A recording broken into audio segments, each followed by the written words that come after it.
Okay. Okay, so today's project is back to that John Deere I've been working on. As you can see, it's got a bar here that is missing.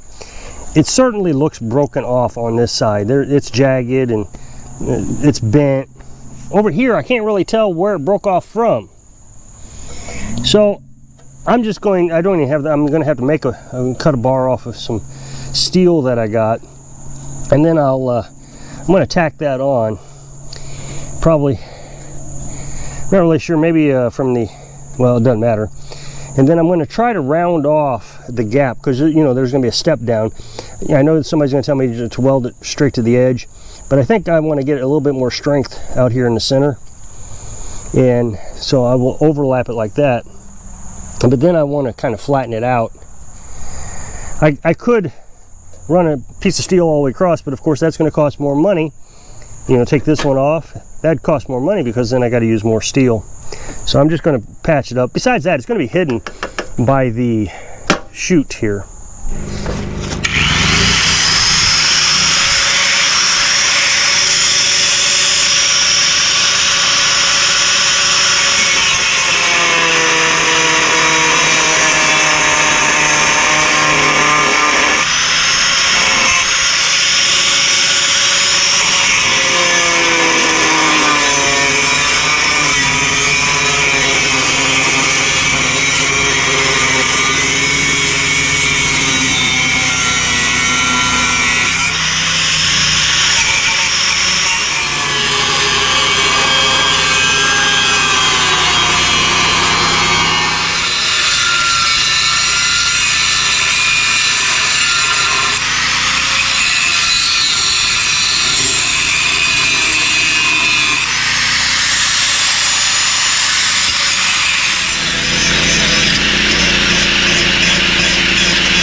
Got it. And not too shabby. I'm pretty proud of that. There's a little bit of porosity there, but not terrible. I mean, there's porosity on the bar itself, so what can you say about it? But as far as, I mean, the paint is that'll show up pretty bad. But then you come down here, that's dang near flawless, I think. That is fantastic. So here's my point. I mean, I've gotten a lot of criticism about my welding, and I knew I would. Why would you try anything without going to school for it first? So I just kept at it. Kept watching YouTube videos, and when the YouTube videos started to repeat themselves, they were saying the same things over and over, I began to realize I probably have learned everything I can learn on stick welding in YouTube videos. So they all said the same thing at the end. You need to practice. So I practiced and practiced and practiced. And I think I got it. This is just amazing. This is just, it's seamless. I mean, I understand there's a little bit of porosity right there. And I could probably fix that, but I just don't want to waste any more welding sticks or anything. And it's fairly solid. I'm not worried about the looks of it on the inside. So I didn't take any time filing that down. But the outside is pretty smooth finish. So once I get the yellow paint and we clean this all up and get the paint chips off of it, then I can paint that up. We'll put a shield on it. I'm really excited about this. And like I said, I just watched all kinds of YouTube videos. I found one that I liked and I subscribed to him. Now the thing is if I'd have went to school to learn how to weld, they would have taught me stick welding, MIG welding, and TIG welding.